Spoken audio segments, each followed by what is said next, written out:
Welcome to the Roy Morgan Weekly Update, and today we see support for the Albanese government dropped for the third straight week in mid-November, down 0.5% to 49.5 on a two-party preferred basis.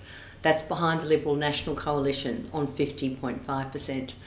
Roy Morgan government confidence saw an increase of 3.5 points to 69.5, recovering from a record low last week. You might recall last week government confidence dropped 15 points to only 66. A large majority of Australians, that's 58%, still say the country is heading in the wrong direction, and only 27.5% say the country is heading in the right direction. In terms of primary voting, now 37.5% say they'd vote for the coalition. That's up 1% on a week ago and well ahead of the Labor Party on only 29.5%, down 0.5%.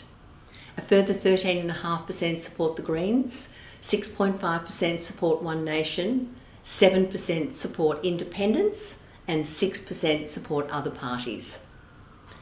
The ANZ Roy Morgan consumer confidence was virtually unchanged this week at 74.7.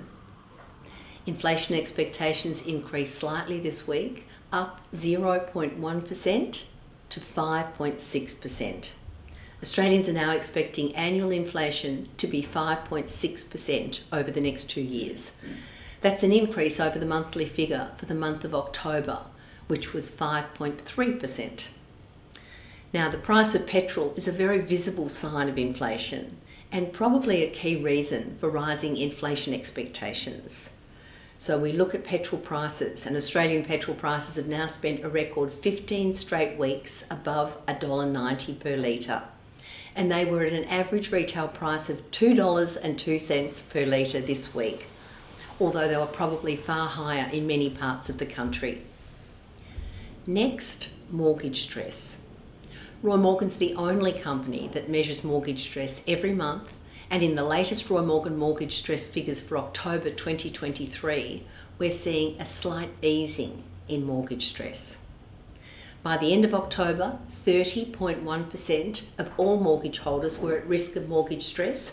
That's an estimated 1,514,000 mortgage holders. And that's down slightly on September, after 4 straight months of unchanged interest rates. In addition, 19.7% of mortgage holders were considered to be extremely at risk, equivalent to 967,000 mortgage holders, and that's also down slightly. This covers the period before the Reserve Bank raised interest rates again on Melbourne Cup Day.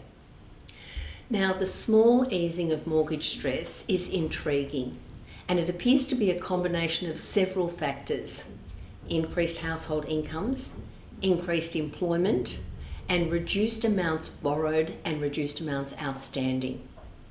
So while banks are less likely to lend to those who might be stretched, people seem to be doing everything they can to reduce their mortgage, downsizing and selling other assets. And we at Roy Morgan will be exploring this further over the next few weeks as we look into Roy Morgan's detailed consumer and small business data. When home loan interest rates were low, people used their home loans to fund what we might call the business of life.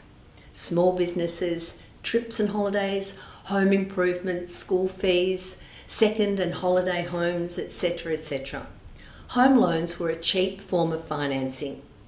The increase in interest rates has encouraged people to think again about this kind of funding, and they're making different choices.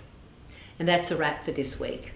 Thanks for listening today, and I look forward to bringing you the latest data on consumer confidence, inflation expectations, and voting intention next week.